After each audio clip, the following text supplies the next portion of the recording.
What's up everybody, 24/7 Bricks here, welcome back to another video, and in today's video we're going to be doing a painting video. So let's hop straight into the video. If you do like this video then please like, share and subscribe as usual. If you are new here and you do like what you see then go check out the rest of the painting series.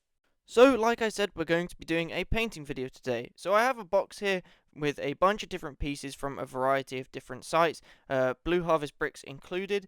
They are all really good sites and I'll put links down in the description for all of them.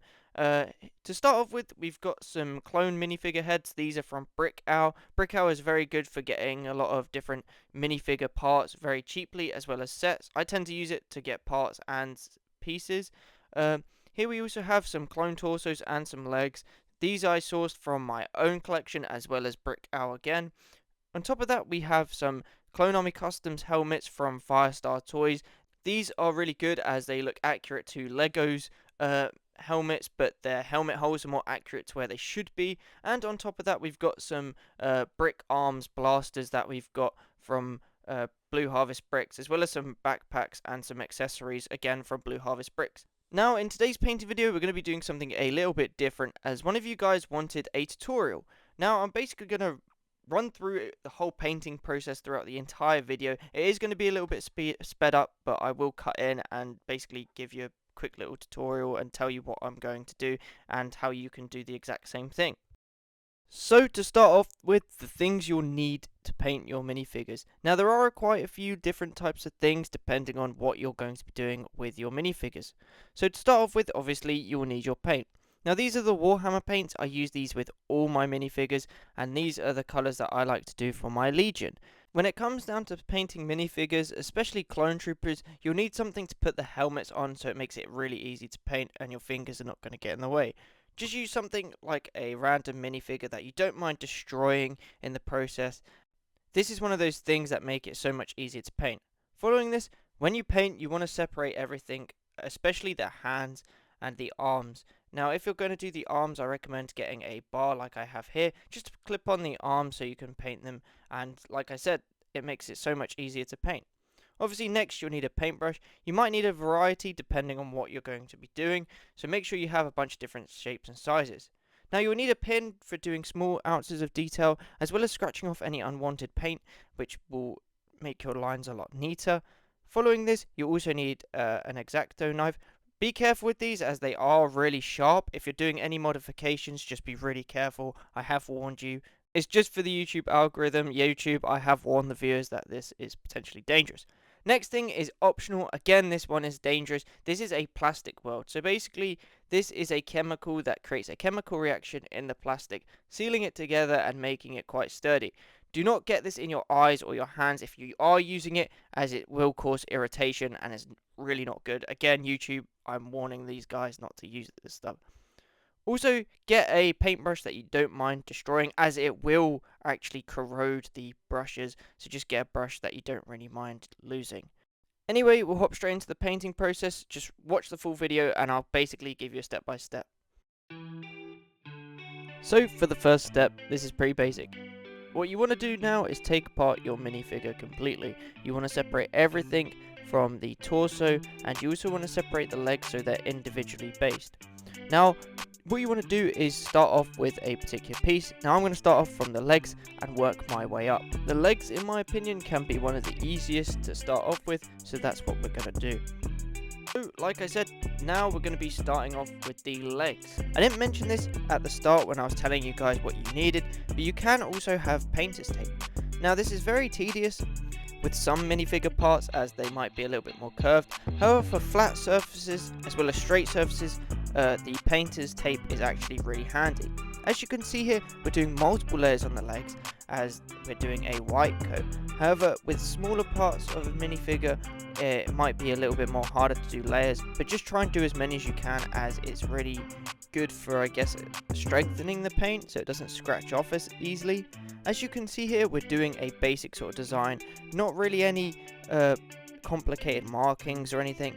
This is essentially me doing a basic sort of design just to show you that you don't have to be skilled to make something look good.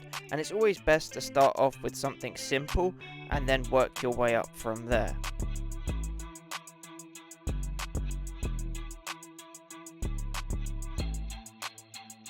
The next step is to clean up your lines and edges. Use a pin to gently scratch off any unwanted paint to neaten up the lines and to make them look a lot more straighter. It's essential that you try and go as gently and slow as possible, as you do not mess up the paint like I've just done there. And as you can also see, I'm using the pin to fix up any mistakes, which we'll also get into later. From the legs, we move on to the arms and the hands. Now, the arms and the hands are probably one of the most simplest parts of the minifigure to do, considering that it's really hard to detail something that isn't necessarily flat. So we're just going to do a simple design by doing the clone troopers shoulder armor as well as hand armor. This is very basic, but it can also make your clone troopers quite detailed. Now, what you can also do is scratch off any unwanted paint, making them look more rounded as well as the line straighter, or you can use the pin to add any detail and define the shoulder armor a lot more, which I do with all my minifigures as it adds a lot more detail. Gently tap the pin a little bit to get the paint off and just gently push the paint along to where you want to go. Don't worry if it looks messy, again you can use the pin to scratch off any unwanted paint once you are done. Next, we're moving on to the torso. Now, the torso can be very basic, and you could basically just do the breastplate.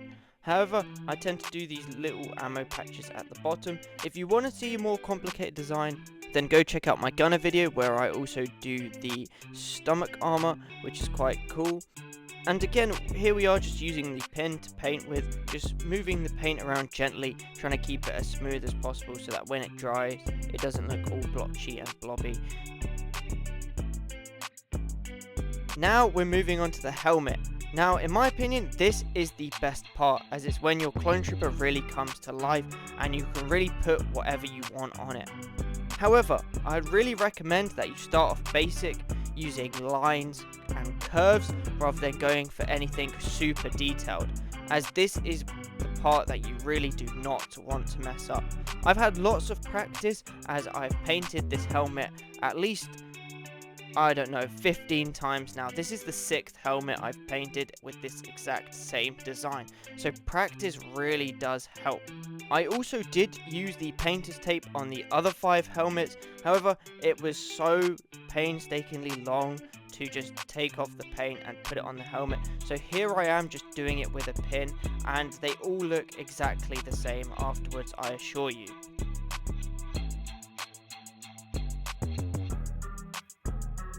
Now I'm going to show you how hard painting with a pin is, especially when you're doing something really difficult. Now I'm trying to paint the Republic medical symbol, as my squad needs a medic. And as you can see, you can't really see anything. This is so difficult. I have to put my face right up against the hand or the arm so I can actually see what I'm doing. It is so difficult to paint on camera, and I hope you guys actually appreciate how much time and effort it takes me to paint these things. It took me at least probably an hour per clone trooper, and that's why I'm only recording me painting one clone, because it takes almost 2 hours just to paint one on camera, which is insane. And finally, we're going to finish off with something that I don't really do on camera. We're going to be modifying some parts, and because I'm making a Minesweeper clone, I thought I'd give him some sort of control radar or panel, I guess, so you can see the readouts from his Minesweeper. Now, this is where the plastic weld comes in, because I want to put the little antenna that I cut off from the walkie-talkie onto these binoculars. Now, like I stated in the start of the video, this stuff can be quite harmful, so be careful when you use it. As you can see, we're just dipping the brush in a little bit and just dabbing a bit here inside the binoculars.